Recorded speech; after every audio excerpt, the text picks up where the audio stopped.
지난해 양부모의 폭행으로 사망한 정인이 온 국민이 공분을 산 아동학대 사건으로 뒤늦게 관련 법들이 제정되고 있는데 한국교회와 사회 그리고 기독교인들에게 정인이 사건이 남긴 건 무엇일지 해결해야 할 과제를 짚어본다.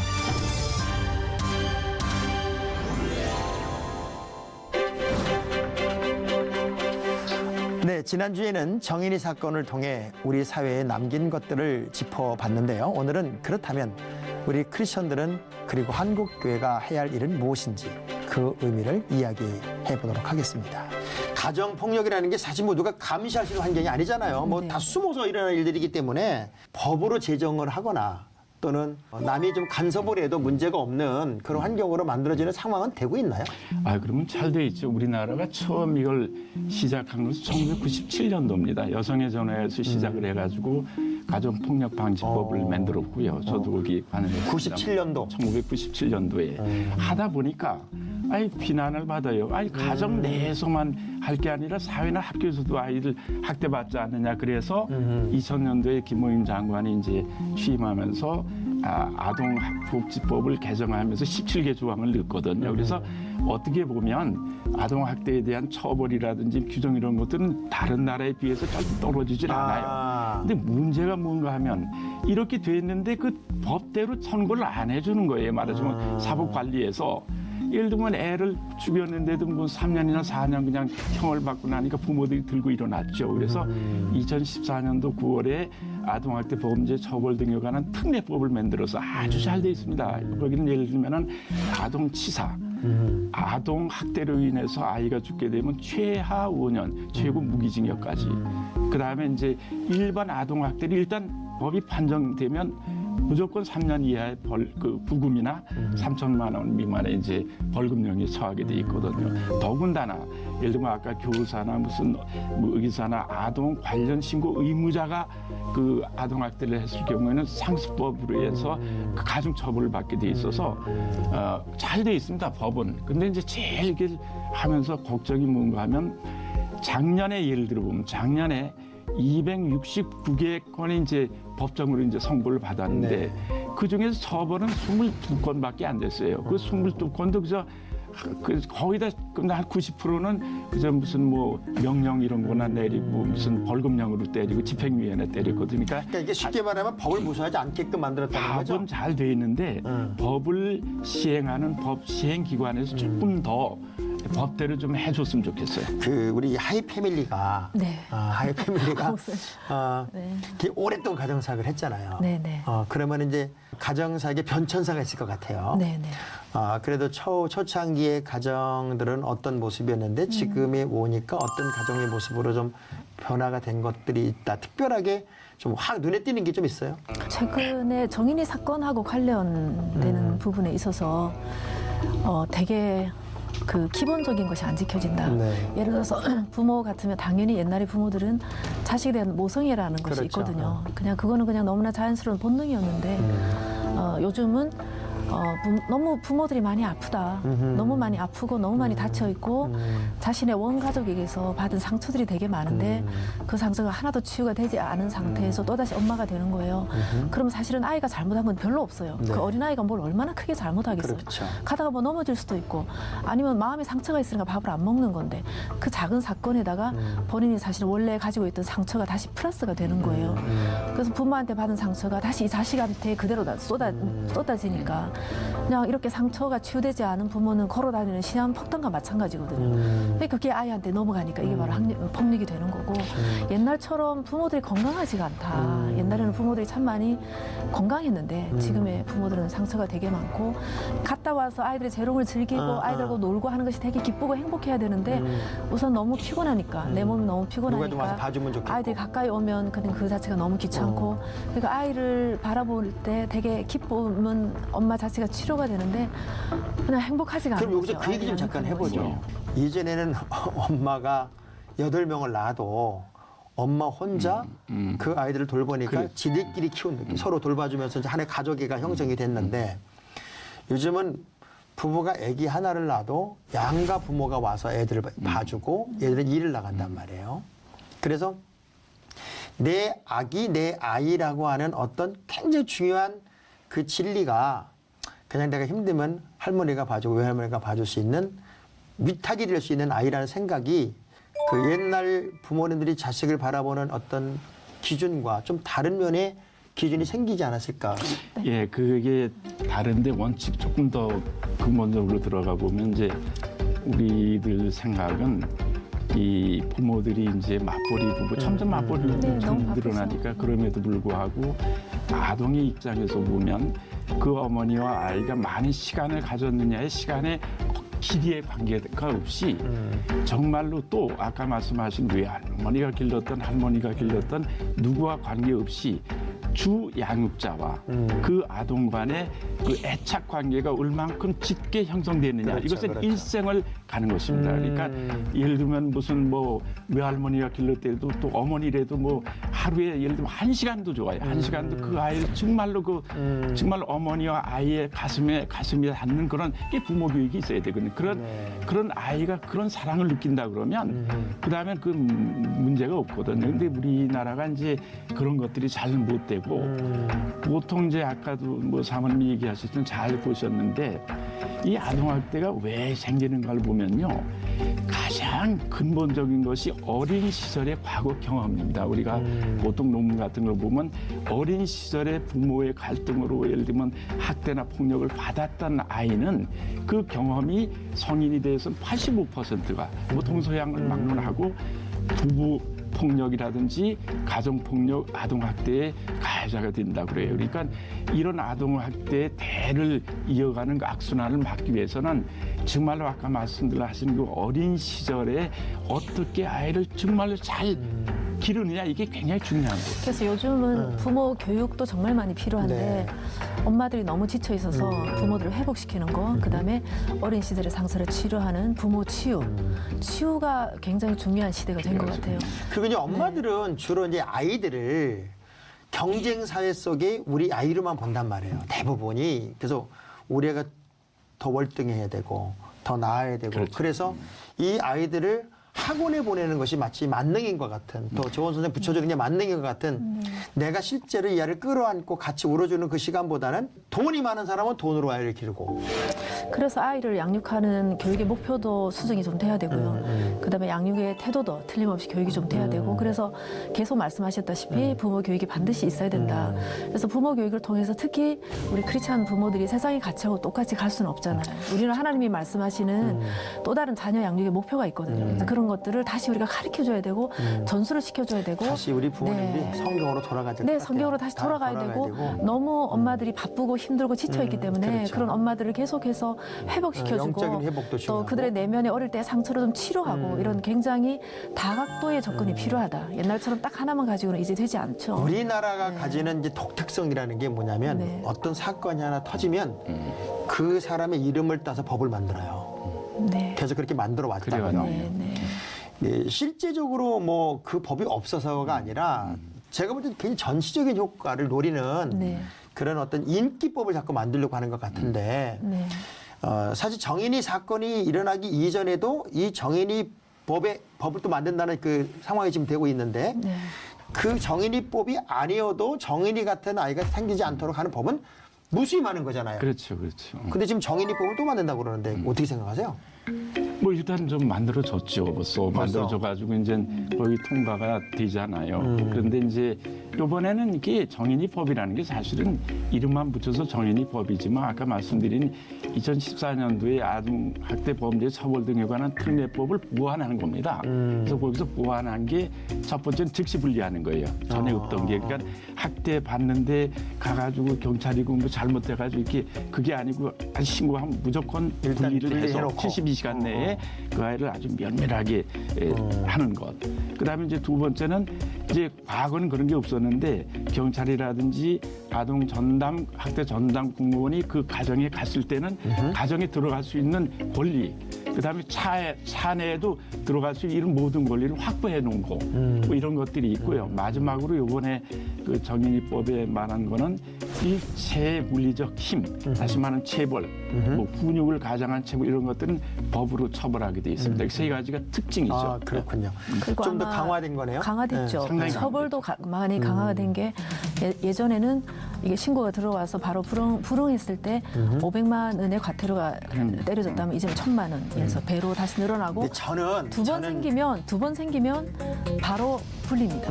이번에는 아마 3월 달부터 그게 시행이 그렇지. 되죠. 근데 저는 두 번 신고가 오면 네. 자꾸 우리나라가 어떤 돈으로 문제를 풀려고 네. 해요. 근데 사실 미국 같은 경우는 일단 분리잖아요. 근데 부모에게 있어서 자식과 분리라는 것보다 더 큰 형벌이 어디 있어요.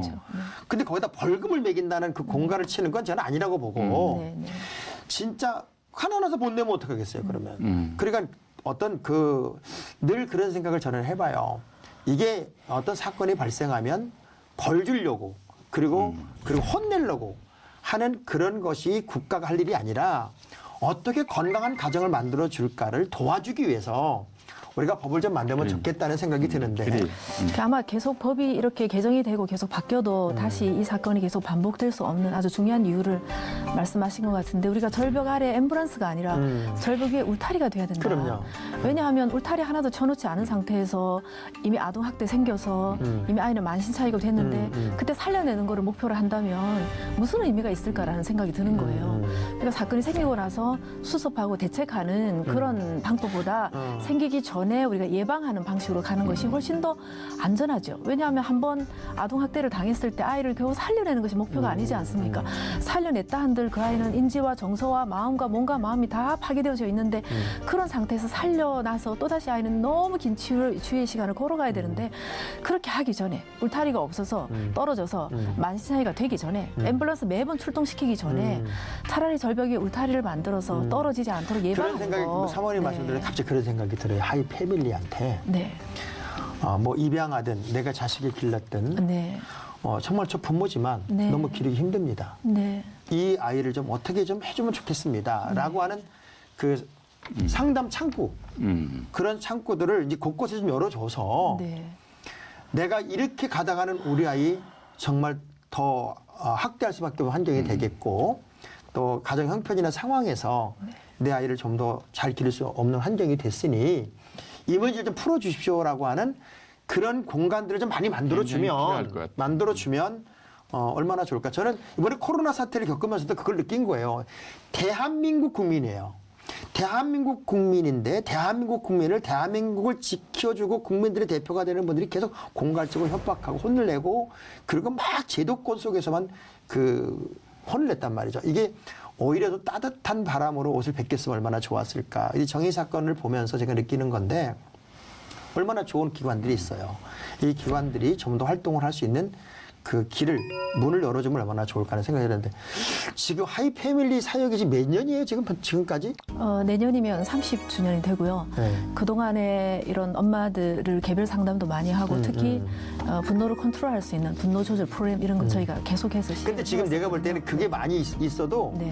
그 부모들이 내 아이를 1개월만 아니면 한 달만 맡아주시고 제가 교육에 들어가겠습니다. 그럴 때 이런 그 필요한 경비들이 지원이 될 수만 있다면 국가 시스템에서 그런 게 시스템에서 보조가 될 수 있다면 훨씬 더 많이 예방을 할 수 있겠죠. 울타리 역할을 우리가 훨씬 더 잘할 수 있겠죠. 사실은 그런 법의 제정도 이번에 필요하다는 생각이 드는 거죠. 그 법을 그렇게 좀 바꾸면 어때? 맨날 혼내는 법 말고 좀 이렇게 그 아이들을 그렇죠. 맡기고 또 부모는 훈련받을 수 있고 이 아이들을 사랑할 수 있는 과정까지 될 때까지 지원해주는 그런 것으로 좀 바꿔주면 어떨까요? 아니 말씀이 맞는데요. 제가 이렇게 이제 뭐 법학은 전공은 안 했지만 이제 같이 그분들하고 일을 하다 보면 이 법이라고 하는 것이 이제 말하자면 계도적인 의미도 많아요. 예를 들면 형량이 어떻다 그러면 그걸 이건 몰랐는데 그러고 이제 몸을 움츠린다든지 그런 게 있는데 아까 지적들 하셨듯이 우리나라 법과 제도는 제가 알기로는 상당한 수준에 와 있어요. 근데 문제는 뭔가 하면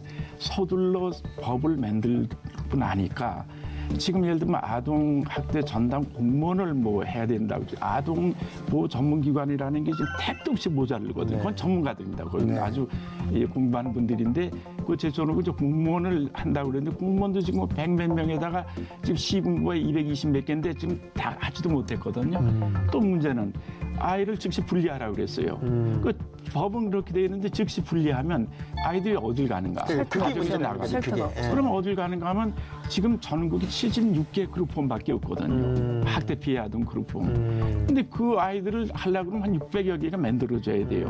그 제가 노력을 많이 해도 지자체에는 예산이 없어요. 없는데 그걸 할 수가 없거든요. 법은 있지만 다시 말하면 법을 만들어 놓을 때는 적어도 현실 가능한 그리고 현장의 그 어떤 상황을 잘 보고 실현 가능한 것부터 이렇게 돼야 되는데 법만 딱 만들어 놓으니까 그다음에 따라가질 못하고 이런 것들이 있고 더 중요한 거는 법을 만들어 놓고 법에 홍보가 안 돼요. 예를 들면 아동학대는 범죄라고 하는 사실을 법에 그렇게 규정했으면서 누구도 잘 몰라요. 이게 무슨 범죄냐? 말도 안 되는 게. 그러니까 홍보를 해야 된단 말이야. 그리고 그것을 아주 추진할 수 있는 아까 인프라 같은 걸 만들 예산도 만들어야 되고 무슨 이런 것들을 만들어야 돼요. 원칙은요. 이게 가정 우리 교회에서 얘기를 하지만 이게 뭐 법이 있어서 애들을 분리한다. 원칙은 이게 아닙니다.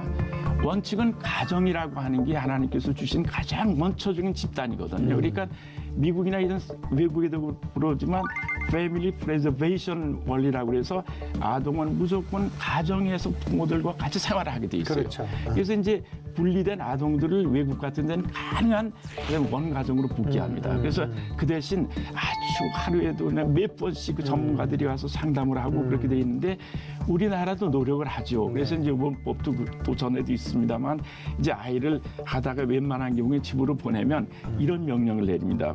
가해자 부모로 하여금 접근 금지 명령을 내려요. 그다음에 강제 교육을 받는 이수 명령을 내려요. 그다음에 사회복지 봉사 명령을 내려요. 하면서 이 아이를 가정에 두고 학대를 하는 건 부모인데 왜 아이가 딴 데로 가야 되느냐. 이게 그렇지, 말이 안 되잖아요. 그렇지. 그러니까 언젠가 합쳐질 원가정을 위해서 그 서비스가 하려면 또 예산이 든다고. 이게. 그러니까 아까 목사님 말씀하셨던 것처럼 이렇게 이미 문제가 생기고 난 다음에 법을 제정하는 것보다 그것도 필요하겠지만 그렇지. 그러나 그렇게 되기 전에 그러면 사실 모든 세상의 모든 부모들은 부모 자격증도 없이 지금 부모 역할을 하고 있는 거거든요. 그럼요. 하다못해 우리가 운전을 잘하기 위해서도 운전 교습을 받아야 되는 거고 운전 면허증을 따야 되는 거고 그건 법으로 너무나 잘 준비가 돼 있단 말이죠. 근데 사실은 이 어린 생명 하나 키우는 것이 얼마나 중요한 일입니까? 근데 이런 일에 아무런 지식이 없는 상태에서 아무런 면허증 없는 상태에서 아이를 양육하다 보니까 이 뭐 좌충우돌 하고 시행착오 생기고 뭐 이런 일들이 생기니까 이런 법도 필요하다는 얘기죠. 예방하는 법이- 법도 필요하다는 얘기죠. 법이라는 건 네. 법이라는 건 마지막이에요. 네. 그렇죠. 마지막. 왜 그래서 그러나 우리 부모들이 대화하다가 말 막히면 법대로 이렇게 가잖아요. 근데 저기 부모들을 상담하다 보면 정말 안타까운 적이 한두 번이 아니에요. 이건 틀림없이 교육을 받아야 되고 지금 너무 급해서 저대로 놔두면 애를 그대로 그렇죠. 학대를 하겠다 싶은 케이스가 너무나 많거든요. 근데 그 자, 엄마들이 그러면 마음껏 정말 소통할 수 있는 근데 그런 엄마들에게 예를 들어서 교육이 필요합니다. 혹은 이런 걸 밟으세요라고 얘기하면 안 한다고요. 그런 부모들 더 안 합니다. 왜 그러냐면 그래서 그럴 때는 우리가 이혼을 하고 나서 이혼 숙려 제도가 생기고 나서 정말 많은 가정들이 이혼을 스탑하게 된 사례들이 정말 많거든요. 그런 것처럼 부모들이 부모 역할을 하기 전에 이런 것들 우리가 법으로 제정을 할 필요도 있겠다. 네. 부모 교육 좀 받아라.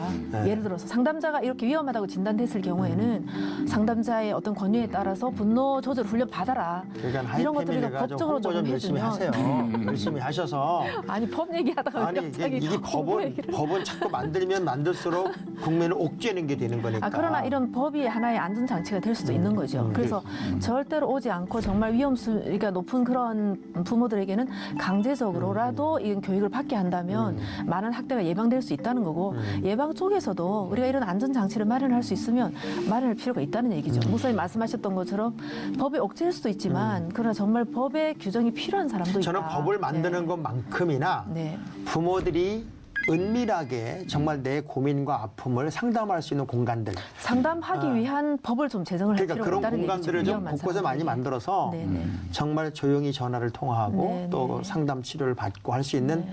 그런 데가 그리고 도움을 좀 그럴 가정에서록 줄 수 있는 예산이라든가 이런 게 많. 이제 네. 보니까 돈이 없는 게 아니에요. 코로나 때 맞아요. 보니까 뭐 만들면 막 만들어지더라고요. 그러니까 잘 만들었으면 좋겠다는 생각이 들고 네. 이제 마지막으로 그리스도인의 한 사람으로 또 교인으로서 또 교회로서 이게 크리스찬의 입장에서 이런 문제들을 앞으로 어떻게 좀 접근해야 되고 치열하게 이런 문제들을 풀어가야 할까? 그리스도인은 어떻게 살아야 되느냐 하는 문제. 그리고 교회 그리스도인의 가정은 어떤 삶의 내용을 가져야 될까? 저는 그런 생각을 하네요. 이게 이런 사건이 일어났다고 그래서 무슨 뭐 교인이 뭐 또 양부모라 그래서 교회가 돌팔 매질 받아서는 안 되는 거고요. 사실 그 아동복지사를 이렇게 보면 우리나라 이제 일제시대와 6.25 때 이게 우리 교회가 뭐 90% 이상의 모든 어린이 시설 뭐 하고 그렇죠. 아주 압도적으로 일을 했거든요. 네. 다만 이제 현재 우리 교회들이 정말 지적하셨듯이 교회에서 이제 가르치는 어떤 그 믿음과 사랑이 이제 생활 현장에서 전혀 다르게 행동이 나오는 거를 어떻게 우리가 해야 되느냐. 저는 그 교회는 정말 사과를 해야 됩니다. 이게 왜 양부모들이 다 교회 목사 자녀들인데 왜 이렇게 되느냐. 그다음에 또 이 교인들도 말이죠. 정말 노력을 해야 돼요. 그 목사님들이 가르치는 그런 교회의 그런 배움과하고 생활하고 어떻게 일치시켜야 되느냐. 마지막으로 전 얘기를 하고 싶은 것은 이제 이 아동학대가 오늘 이제 그 주 논제인데 전 그 통계를 보면 전체 아동학대의 79%가 가정 내에서 일어나요. 그렇죠. 그다음에 76%의 그 가해자가 부모거든요. 그러면 그 중에서도 우리 크리스찬 부모들은 없느냐? 그렇죠. 그 중에서 우리 크리스찬 가정은 없느냐 말이죠. 그렇죠. 그렇다 그러면 남들이 어떻게든지 간에 우리가 일단 예를 들면 옆집에 우리 교회 교인들이라도 용감하게 문제가 있을 때는 신고를 해주면 그 생명을 살리는 거거든요. 그렇죠. 정인이가 아마 죽어가면서 한국교회를 향해서 던지는 마지막 부탁이라고 저는 생각이 됩니다. 그래서 사회 안전망을 다시 재구축하는 것도 너무나 중요하겠지만 가정 안전망을 재구축해야 된다. 학대 당하는 내내 그 아이는 크리스찬의 가정이 천국이 돼야 되잖아요. 그렇죠. 근데 천국이 아니라 지옥에서 계속 살았던 거거든요. 자, 그러니까 이제 한국교회가 성장 중심에 너무나 많은 일을 하기 위해서 달리는 것보다 이제 좀 스탑해야 될 때가 되지 않았을까. 우리 한 명의 한 명의 성도들의 아픔이 무엇이며 그들의 아픔은 가정 안에서 다 생성되고 있는 거거든요. 교회 안에서야 직분이란 이름으로 그럴듯하게 우리가 얼마든지 그럴듯하게 크리스찬으로 포장할 수 있지만 포장지가 벗겨지는 곳이 바로 가정이고 우리가 말씀이 가정 안에 실천되는 곳이어야 하는데 그러나 이들에게는 가정에 대한 지식도 없죠. 이미 상처도 있죠. 그렇죠. 분노 컨트롤하지 못하죠. 부부 사이 엉망이죠. 사실은 부부가 대단히 많은 갈등이 있게 되면 그 스트레스가 또다시 자식한테 가거든요. 그러니까 결국 정인이가 우리한테 하는 말은 가정을 건강하게 살려주세요.